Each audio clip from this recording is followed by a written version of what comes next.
Good morning. നമുക്കിന്ന് നോക്കാനുള്ള topic നമ്മുടെ ഫസ്റ്റ് മൊഡ്യൂളിലെ ഒരു 1B എന്ന് പറഞ്ഞെടുത്ത് ഇനി നമുക്ക് സിലബസും പ്രകാരം പഠിക്കാനുള്ളത് ഇങ്ങനെ ഒരു സിംഗിൾ ഇൻവേർട്ടഡ് കൊമയിൽ കൊടുത്ത് ചോദിക്കാറുണ്ട്. All contracts are agreements but all agreements are not contract. Contract ആകണമെങ്കിൽ അതെന്താണ്, എഗ്രിമെൻ്റ് ആയിരിക്കണം. പക്ഷേ എല്ലാ എഗ്രിമെൻറ്റുകളും കോൺട്രാക്റ്റുകളല്ല. അപ്പോൾ അതൊന്ന് ജസ്റ്റിഫൈ ചെയ്യാനായിട്ടോ അല്ലെങ്കിൽ എക്സ്പ്ലെയിൻ ചെയ്യാനായിട്ടോ ചോദിക്കാറുണ്ട്. അപ്പം ഇത്രയേ ഉള്ളൂ അതിൻ്റെ മീനിങ് എന്ന് പറഞ്ഞാൽ എല്ലാ എഗ്രിമെൻറ്റുകളും ആകുന്നത് എപ്പോഴാണ്? കോൺട്രാക്റ്റിൻ്റെ നമ്മൾ ഇന്നലെ പഠിച്ച essential elements of a valid contract എല്ലാം ഫുൾഫിൽ ചെയ്താൽ മാത്രമേ നമ്മുടെ എഗ്രിമെൻറ്റുകളൊക്കെ കോൺട്രാക്റ്റുകളായിട്ട് മാറുകയുള്ളൂ. അതാണ് അവിടെ പറഞ്ഞിരിക്കുന്നത്. A contract is an agreement made between two or more parties which the law will enforce. A contract is an agreement enforceable by law. Therefore, all contracts are agreement.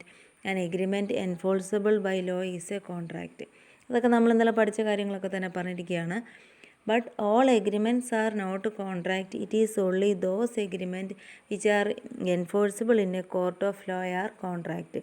അപ്പോൾ എല്ലാ എഗ്രിമെൻറ്റുകളും കോൺട്രാക്റ്റുകളല്ല.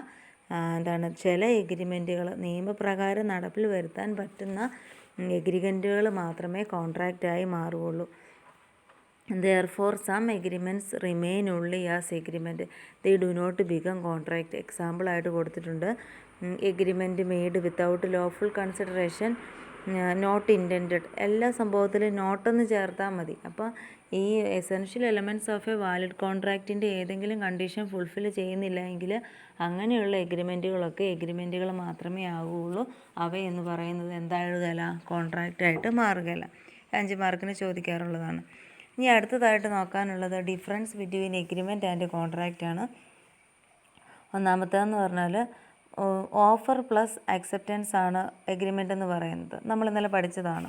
Offer and its acceptance constitute an agreement. Contract എന്ന് പറഞ്ഞാൽ agreement plus enforceability by law. അതാണ് first point. രണ്ടാമത്തേതെന്ന് പറഞ്ഞാൽ every agreement need not necessarily be a contract.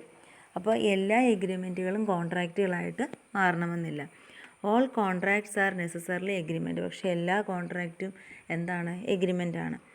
ഇനി മീനിങ്ങാണ് കൊടുത്തിരിക്കുന്നത് എഗ്രിമെൻറ്റിൻ്റെ. Every promise, അത് നമുക്ക് പഠിക്കാനുള്ളതാണ്. Every promise or every set of promise forming consideration for each other is an agreement. എല്ലാ പ്രോമിസുകളും, അതിൻ്റെ പ്രത്യേകത എന്ന് പറഞ്ഞാൽ 2 പേർക്കും എന്തെങ്കിലുമൊക്കെ തരത്തിലുള്ള ബെനിഫിറ്റ് കിട്ടുന്ന പ്രോമിസുകളെല്ലാം എന്താണ്, എഗ്രിമെൻ്റ് ആണ്. അതേസമയം കോൺട്രാക്റ്റ് എന്ന് പറഞ്ഞാൽ എഗ്രിമെൻ്റ് ആണ്, എൻഫോഴ്സിബിൾ അറ്റ് ലോ ആണ്. ദെൻ നാലാമത്തേതെന്ന് പറഞ്ഞാൽ agreement may not create any legal obligations. നമ്മൾ സോഷ്യൽ എഗ്രിമെൻറ്റിൻ്റെ കാര്യമാണ് പറയുന്നത്. നമ്മൾ വീട്ടിലാരെങ്കിലും ഭക്ഷണത്തിന് ക്ഷണിച്ചെന്ന് വിചാരിക്കുക, നമ്മൾ കൊടുത്തില്ല. അപ്പോൾ അങ്ങനെയുള്ളതൊക്കെ എന്ന് പറഞ്ഞാൽ ലീഗൽ ഒബ്ലിഗേഷൻസ് ഒന്നും ക്രിയേറ്റ് ചെയ്യുന്നില്ല. അതേസമയം കോൺട്രാക്റ്റ് എന്ന് പറയുന്നത് എന്ത് ക്രിയേറ്റ് ചെയ്യുന്നുണ്ട്, ലീഗൽ ഒബ്ലിഗേഷൻസ് ക്രിയേറ്റ് ചെയ്യുന്നുണ്ട്. Agreement is not concluding or a binding contract. Agreement എന്ന് പറഞ്ഞാൽ ഒരു ബൈൻഡിങ് കോൺട്രാക്റ്റ്, അതായത് 2 പാർട്ടീസിനും എന്തെങ്കിലുമൊക്കെ റെസ്പോൺസിബിലിറ്റീസും ഒബ്ലിഗേഷൻസും ക്രിയേറ്റ് ചെയ്യണമെന്നില്ല. A contract is concluding and binding on the concerned parties. അതേസമയം കോൺട്രാക്റ്റിലാണെങ്കിൽ 2 പാർട്ടീസിന് എന്തെങ്കിലുമൊക്കെ തരത്തിലുള്ള ഒബ്ലിഗേഷൻസ്, ഇപ്പോൾ ഒരു വീട് വിൽക്കാനാണെങ്കിൽ ഒരാൾക്ക് വീട് വിൽക്കാനായിട്ടുള്ളത്, മറ്റേയാൾക്ക് അതിൻ്റെ പൈസ കിട്ടാനായിട്ടുള്ളത്. അപ്പോൾ എഗ്രിമെൻറ്റും കോൺട്രാക്റ്റും തമ്മിലുള്ള ഡിഫറൻസ് 5 നിങ്ങൾ പഠിക്കണം. ഇനി പ്രധാനപ്പെട്ട ഏരിയ എന്ന് പറഞ്ഞാൽ ഇതിലേതെങ്കിലുമൊക്കെ 2 മാർക്കിന് ചോദിക്കുന്നതാണ്. Classification of contract. അത് 3 തരത്തിൽ ക്ലാസിഫൈ ചെയ്തിട്ടുണ്ട്. വാലിഡിറ്റിയുടെ ബേസിസിൽ, ഫോർമേഷൻ്റെ ബേസിസിൽ, പെർഫോമൻസിൻ്റെ ബേസിസിൽ. വാലിഡിറ്റിയുടെ ബേസിസിൽ ക്ലാസിഫൈ ചെയ്തിട്ടുണ്ട്. വാലിഡ് കോൺട്രാക്റ്റ്, വോയിഡ് എഗ്രിമെൻറ്റ് നോക്കണ്ട കേട്ടോ. Void contract, voidable contract, unenforceable contract, illegal agreement എന്നും പറഞ്ഞുകൊണ്ട് കൊടുത്തിട്ടുണ്ട്. അതുപോലെ തന്നെ അത്രയും കാര്യങ്ങളാണ് ഫസ്റ്റിൽ കൊടുത്തിരിക്കുന്നത്. അപ്പോൾ നമുക്കൊന്ന് നോക്കാം.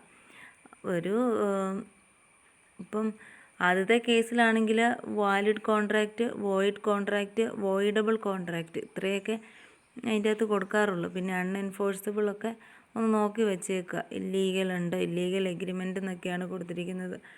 നമുക്ക് വായിച്ചാൽ മനസ്സിലാവുന്ന കേസേ ഉള്ളൂ. അപ്പോൾ നമുക്ക് നോക്കാം എന്തൊക്കെയാണെന്നുള്ളത്. പലതരത്തിലുള്ള കോൺട്രാക്റ്റുകൾ. ഒന്നാമത്തേതെന്ന് പറഞ്ഞാൽ വാലിഡ് കോൺട്രാക്റ്റ്. വാലിഡ് കോൺട്രാക്റ്റ് എന്ന് പറഞ്ഞാൽ ശരിക്കുള്ള contract. An agreement enforceable by law is a valid contract. അതിൻ്റെ പ്രത്യേകത എന്ന് പറഞ്ഞാൽ an agreement becomes a valid contract when it fulfils all the essentials element of a contract as lay down in section 10 of the Indian contract act. അറിയാവുന്ന കാര്യമല്ലേ. രണ്ടാമത്തേതെന്ന് പറഞ്ഞാൽ void agreement എന്ന് പറഞ്ഞുകൊണ്ടാണ് ഇവിടെ കൊടുത്തിരിക്കുന്നത്. അത് പഠിച്ചില്ലെങ്കിലും കുഴപ്പമൊന്നുമില്ല. വോയിഡ് എന്ന് പറയുമ്പോൾ തന്നെ നോട്ട് എൻഫോഴ്സിബിൾ ബൈ ലോ എന്ന് ചേർത്താൽ മതി. Then void contract. A void contract is that which is not enforceable by law. ഈ വോയിഡ് എഗ്രിമെൻറ്റും വോയിഡ് കോൺട്രാക്റ്റ് ഏതാണ്ട് സിമിലർ ആയിട്ട് തന്നെയാണ് കൊടുത്തിരിക്കുന്നത്. ദെൻ അടുത്തത് വോയിഡബിൾ കോൺട്രാക്റ്റ്. വോയിഡബിൾ കോൺട്രാക്റ്റിൻ്റെ പ്രത്യേകത നിങ്ങൾ ശ്രദ്ധിച്ച് പഠിച്ചോണം, 2 മാർക്കിന് ചോദിക്കാറുണ്ട്. അപ്പോൾ ഏതെങ്കിലും ഒരു രണ്ട് പാർട്ടീസ് ഉണ്ടെന്നറിയാലോ കോൺട്രാക്റ്റിൽ. അതിലെങ്കിൽ ഏതെങ്കിലും ഒരു പാർട്ടിക്ക് മാത്രമേ തീരുമാനം എടുക്കാനായിട്ട് പറ്റുള്ളൂ. ഇപ്പം നമ്മൾ മൈനറുമായിട്ടൊരു കോൺട്രാക്റ്റിൽ ഏർപ്പെട്ടു. അപ്പോൾ നമുക്ക് മനസ്സിലായി മറ്റേ പാർട്ടി മൈനറാണെന്ന്. അപ്പോൾ നമുക്ക് തീരുമാനിക്കാം ഈ മൈനറുമായിട്ട് കോൺട്രാക്റ്റിൽ ഏർപ്പെടണോ വേണ്ടയോ എന്നുള്ളത്. അപ്പോൾ ഇങ്ങനെ ഏതെങ്കിലും കോൺട്രാക്റ്റിൽ ഏർപ്പെടുന്ന ഏതെങ്കിലും ഒരു പാർട്ടിയുടെ തീരുമാനത്തിനനുസരിച്ച് കോൺട്രാക്റ്റ് മൂവ് ചെയ്യണോ വേണ്ടയോ എന്ന് തീരുമാനിക്കുമ്പോൾ അങ്ങനെയുള്ള കോൺട്രാക്റ്റിനെ പറയുന്ന പേരാണ് വോയിഡബിൾ കോൺട്രാക്റ്റ് എന്ന് പറയുന്നത്. An agreement which is enforceable by law at the option of one or more of the parties thereto but not at the option of the other or others is a voidable contract.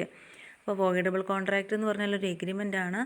അത് നിയമപ്രകാരം നടപ്പിൽ വരുത്തണോ എന്ന് തീരുമാനിക്കുന്നത് ഏതെങ്കിലും ഒരു വ്യക്തിയോ അതല്ലെങ്കിൽ ആ വ്യക്തിയുടെ കൂടെയുള്ള പാർട്ടീസിൻ്റെയോ ഓപ്ഷൻ അനുസരിച്ചായിരിക്കും. മറ്റേ പാർട്ടിക്ക് അതുമായിട്ട് ബന്ധപ്പെട്ട തീരുമാനങ്ങൾ എടുക്കാനായിട്ട് പറ്റത്തില്ല. അപ്പോൾ അങ്ങനെയുള്ള കോൺട്രാക്റ്റുകളാണ് വോയിഡബിൾ കോൺട്രാക്റ്റ് എന്ന് പറയുന്നത്. ഇപ്പോൾ യൂണിവേഴ്സിറ്റി എക്സാം നടത്തണോ വേണ്ടയോ അത് യൂണിവേഴ്സിറ്റിയാണ് തീരുമാനിക്കുന്നത്, അവരുടെ ഓപ്ഷനാണ്. നമുക്ക് ചില സജഷൻസൊക്കെ പറയാൻ പറ്റുമെന്ന് മാത്രമേ ഉള്ളൂ. അപ്പോൾ ഏതെങ്കിലും ഒരു പാർട്ടീസിൻ്റെ തീരുമാനപ്രകാരം ഉള്ള എഗ്രിമെൻറ്റുകൾ അത് നിയമപ്രകാരം നടപ്പിൽ വരുത്തണോ വേണ്ടയോ എന്ന് തീരുമാനിക്കുമ്പോൾ അങ്ങനെയുള്ളതിനെ പറയുന്ന പേരാണ് voidable. Unenforceable contract. An unenforceable contract is one which cannot be enforced in a court of law because of some technical defect. Unenforceable contract എന്ന് പറഞ്ഞാൽ ചില എഗ്രിമെൻറ്റുകളാണ്. അതെന്ന് പറയുന്നത് എന്താണ്, നിയമപ്രകാരം നമുക്ക് നടപ്പിൽ വരുത്താനായിട്ട് പറ്റില്ല. അതിന് കാരണം എന്ന് പറഞ്ഞാൽ ചില ടെക്നിക്കലായിട്ടുള്ള ഡിഫക്റ്റ്. അതായത് ചിലപ്പോൾ പറയും ചില ഫോർമാലിറ്റീസൊക്കെ ഫുൾഫിൽ ചെയ്യേണ്ടതായിട്ട് വരും. ഇപ്പോൾ എക്സാമ്പിൾ കൊടുത്തിട്ടുണ്ട്. When a promissory note is under stamped the agreement there become unenforceable because of the technical defect. Promissory note ആകുമ്പോഴത്തേക്കും സ്റ്റാമ്പ് ഒട്ടിക്കണം, അപ്പോൾ സ്റ്റാമ്പ് ഒട്ടിച്ചിട്ടില്ല, അങ്ങനെയുള്ള പ്രശ്നങ്ങളൊക്കെ. ദെൻ ഇല്ലീഗൽ എഗ്രിമെൻ്റ് എന്ന് പറയുമ്പോൾ against public policy or opposite to public policy ആയിട്ടുള്ള എഗ്രിമെൻറ്റുകളാണ്. Example കൊടുത്തിട്ടുണ്ട്. A agrees to pay ₹2 lakhs to B if B kills C എന്നൊക്കെ പറഞ്ഞിട്ട് ഇത് നമ്മൾ already essential elements of a valid കോൺട്രാക്റ്റിൻ്റെ അകത്ത് പഠിച്ചതാണ്. An agreement must be lawful എന്നൊക്കെ പറഞ്ഞിടത്ത് പഠിച്ചതാണ്. Then classification according to their performance. ആൾക്കാർ ആരാണ് പെർഫോം ചെയ്യുന്നത് എന്നതിൻ്റെ ബേസിസിൽ കോൺട്രാക്റ്റുകളെ ക്ലാസിഫൈ ചെയ്തിട്ടുണ്ട്. യൂണിലാട്രൽ, ബൈലാട്രൽ, എക്സിക്യൂട്ടഡ്, എക്സിക്യൂട്ടറി എന്നും പറഞ്ഞുകൊണ്ട് തിരിച്ചിട്ടുണ്ട്. അത് നമുക്ക് എളുപ്പമുള്ള കേസാണ്. നമുക്ക് നോക്കാം എന്താണ് unilateral contract or one sided contract എന്ന് പറഞ്ഞാൽ. യൂണിലാട്രൽ ഓർ വൺ സൈഡഡ് എന്ന് പറയുമ്പോൾ ഏതെങ്കിലും ഒരു പാർട്ടി എന്ന് തന്നെ അവിടെ മീനിങ് വന്നിട്ടുണ്ട്. A unilateral contract is one in which only one party has to fulfill his obligation and at the time of formation of the contract the other party having fulfilled his obligation at the time of the contract or before the contract comes into existence. Such a contract are also known as contract with executed consideration. അപ്പോൾ ഈ unilateral contract or one sided contract എന്ന് പറഞ്ഞാൽ contract form ചെയ്യുന്ന സമയത്ത് ഏതെങ്കിലും ഒരു പാർട്ടിയാണ് അവരുടെ ഒബ്ലിഗേഷൻ എന്ന് പറയുന്നത് ഫുൾഫിൽ ചെയ്യേണ്ടതായിട്ട് ഉള്ളത്. എക്സാമ്പിൾ കൊടുത്തിരിക്കുമ്പോൾ നിങ്ങൾ മനസ്സിലാവും. A allows B a railway porter to carry his luggage and place it in a carriage. A എന്ന് പറഞ്ഞ ഒരാളാണ്. അയാൾ എന്നാ ചെയ്തു, ബിയോട് പറഞ്ഞു അയാളുടെ ലഗേജ് എന്ന് പറയുന്നത് ക്യാരേജിലേക്കൊന്ന് വെക്കാനായിട്ട് പറഞ്ഞു. A contract comes into existence as soon as luggage is placed in the carriage. ആ കോൺട്രാക്റ്റ് എപ്പോഴാണ് നിലനിൽക്കുന്നത്?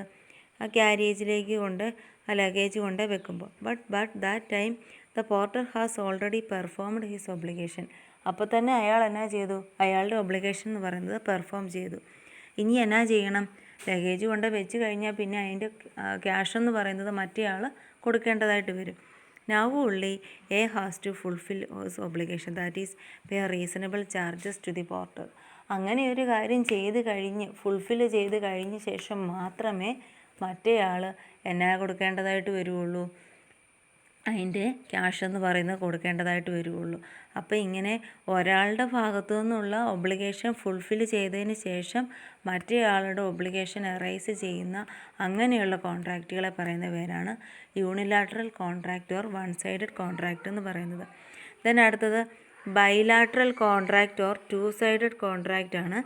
A bilateral contract is one in which obligations on the part of both the parties to the contract are outstanding at the time of formation of the contract. It is known as a contract with executory consideration. അപ്പോൾ bilateral കോൺട്രാക്റ്റിൻ്റെ പ്രത്യേകത എന്ന് പറഞ്ഞാൽ രണ്ട് പാർട്ടീസിൻ്റെ outstanding ആണെന്ന് പറഞ്ഞിരിക്കുന്നത്. Outstanding expenses എന്ന് നമ്മൾ പറയും. അതായത് ഇനിയും ഫുൾഫിൽ ചെയ്യാനുണ്ട്. കോൺട്രാക്റ്റിലെ രണ്ട് പാർട്ടീസും അവരുടേതായിട്ടുള്ള ഒബ്ലിഗേഷൻസ് എന്ന് പറയുന്നത് ഇതുവരെ ഫുൾഫിൽ ചെയ്തിട്ടില്ല.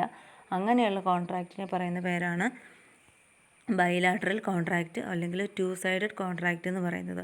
എക്സാമ്പിൾ നോക്കുക. A agrees to sell his car to B in return for which B promises to pay ₹2 lakhs. This is a bilateral contract as the obligation of both the parties are outstanding at the time of formation of the contract.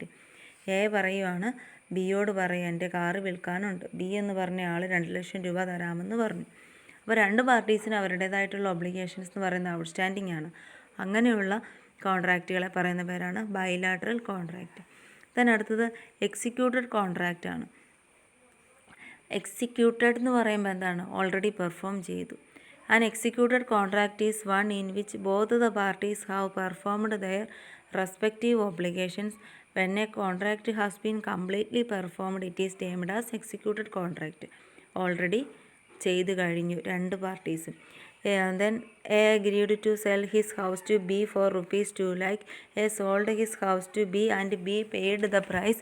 That is, both the parties have performed their obligations. The contract is said to be executed. രണ്ട് parties ഉണ്ടായിരുന്നു. ഒരാൾ വീട് വിറ്റു, മറ്റേയാൾ അതിൻ്റെ cash കൊടുത്തു. Already രണ്ട് പേരുടെ ഒബ്ലിഗേഷൻ കഴിഞ്ഞു. അങ്ങനെയുള്ള കോൺട്രാക്റ്റുകൾ. ദെൻ എക്സിക്യൂട്ടറി എന്ന് പറയുമ്പോൾ എന്താണ്? ഫ്യൂച്ചറിലാണ്. Executory contract is that where under the terms of contract something remains to be done by the parties. In other words, one or both the parties to the contract have still to perform their obligations in future. അതായത് executory contract എന്നാന്ന് മനസ്സിലാക്കാൻ വേണ്ടിയിട്ട് നമ്മളൊന്ന് എക്സാമ്പിളും കൂടെ നോക്കാം. A agrees to sell his car to B for ₹2 lakhs. If A has not sold the car to B and B has not paid the price also, it is an executory contract. അതായത് രണ്ട് പേരുടെ ഭാഗത്തു നിന്നുള്ള obligations എന്താണ്?